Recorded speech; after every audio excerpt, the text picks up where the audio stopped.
tend to treat our celebrities like objects. And I just want to remind everybody, my first thought when all this went down was, Akira Toriyama's actual family and the people he knew and the people of Japan at large and the Japanese cast is who I'm thinking about. It's not that I don't have love and respect for American fans, but I did want to respect the public space of them to be able to articulate their feelings without, the commingling of everything else, and you know what I mean? And there's a lot of, and it's a different thing for me, I think, than it is for the cast than it is for fans at large, even though we're fans in our own way. And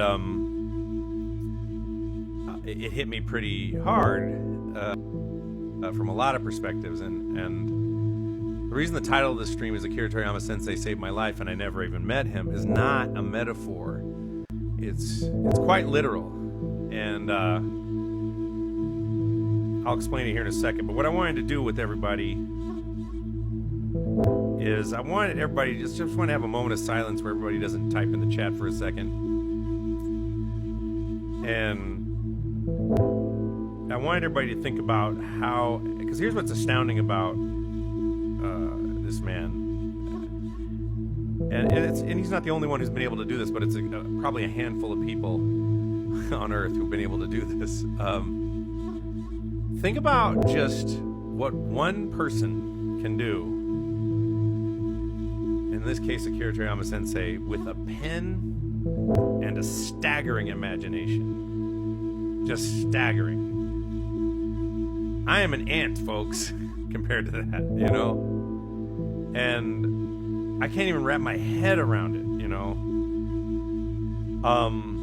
and so what I wanted to do is just kind of take a moment of silence here in a second, and I wanted everybody to think about like how directly this art and this man and his actions by making this show and this manga especially changed your life and affected you, and how it, we're all here talking to each other because of it. I can say for me personally, and I'll go into it later, I have some old school homie friends, a few from childhood and a few from my classical music days, but the vast majority, 95, 99% of every single close friend I have, and my partner, and everything you see in this room, everything is just because he decided to pick up a pen and start drawing. And if that doesn't inspire you, I don't know what will.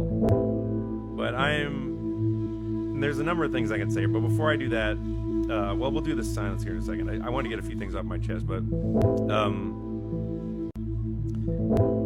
I remember, Pete Townsend was talking about how a bunch of his friends had died who were famous people, and it was on some interview, and he was upset because he was like, you're heroes, but they're my friends, and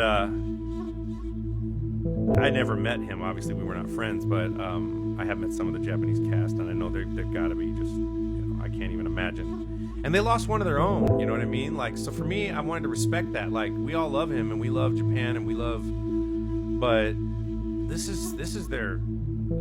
they lost a national treasure for them and for the world. And so I wanted to really just take a space to grieve myself and to process it myself, and to let them have their space to process it them. And it reminds me, what I think is really beautiful, especially what Masako Nozawa is doing, I really am so blown away by her, is, she said something on a panel a long time ago that came to mind, and I now understand a little bit better. And I remember she was on a panel with me, and through some broken English, she said, and it was very adorable, she said at the very end, Goku's everybody's friend. And I remember thinking, no, he's not. If he comes and messes with your planet, he'll kill you. But that's not what she meant, I don't think. I'm speculating here. Food on my face. I said, did I not wipe up after dinner? I don't know. Or maybe that's just the shadow of my stubble growing in. I had dinner a little while ago. But and I realized that, like, while there's a lot of fighting in Dragon Ball, what's really cool about it, and think about every moment in Dragon Ball when the shit hits the fan, everybody's coming together, they're doing Spirit Bomb energy, they're collecting the Dragon Balls together. There's always a moment, even in I can't remember if it was in Battle of Gods, where everybody's just, Goku, and they're all, everyone's together, and that's really, really beautiful. Like, think about just this comic, this art, this manga,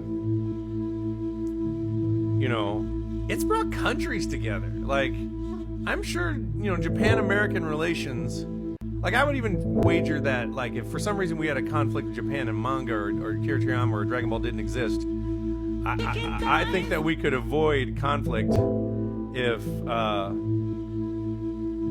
had that happen. Meaning, if there was ever a problem, I feel like the art and the love and would save us. I think if we'd had manga and well, maybe there did exist during World War II and World War I.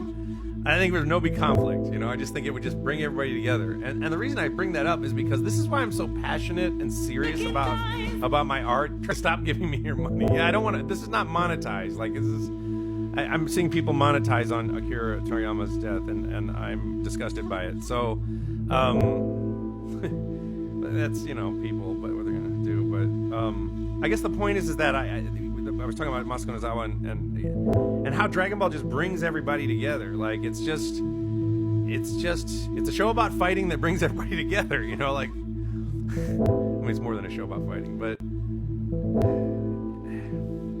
when I got on, when I first got on the show, I took the money I earned and I started going to therapy and working on myself and improving myself internally, just like Goku goes to the gym, et cetera,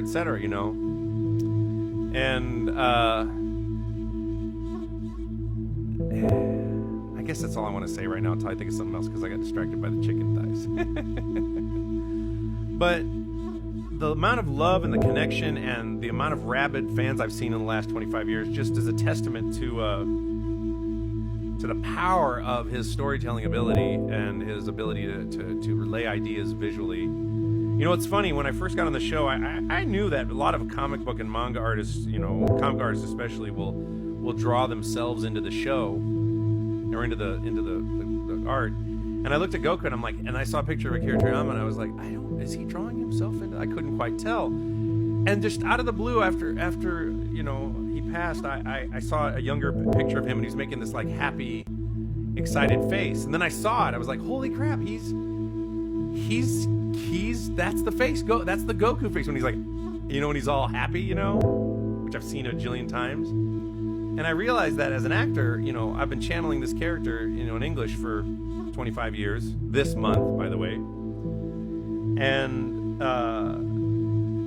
possibly part of him. And I don't know him personally at all. I don't even know if it's right for me to say it, but that is an extraordinary honor. I don't even think I deserve it. It's extraordinary. And could refrain from sending energy or doing things that make the chicken thighs go off just while I'm talking for a little bit.